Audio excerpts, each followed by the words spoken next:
بسم الله الرحمن الرحيم. النهاردة إن شاء الله راجعين لكم بقصة جديدة، واللي حكى القصة محمد سليم. أنا مش جاي أقول لك قصة، أنا جاي أقول لك اللي شفته بعينيا ولحد النهاردة مش قادر أنساه.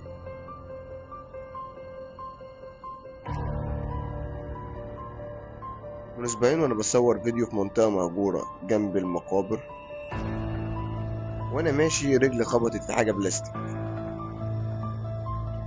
وطيت أشوف إيه، لقيته موبايل كان قديم ومغطيه التراب، بس الغريب إنه كان شغال.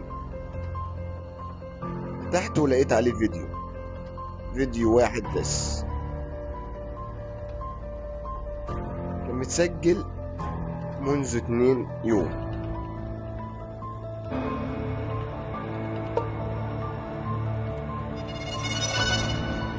الفيديو ده شفت شاب قاعد جوه أوضة مظلمة كاحلة الظلام،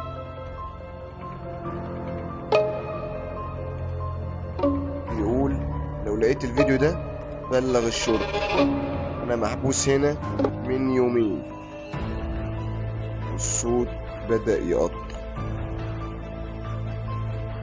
الصورة تتهز، صرخة غريبة، وبعديها الشاشة سودت والموبايل فصل. جربت أشحنه بس رفض يشتغل تاني.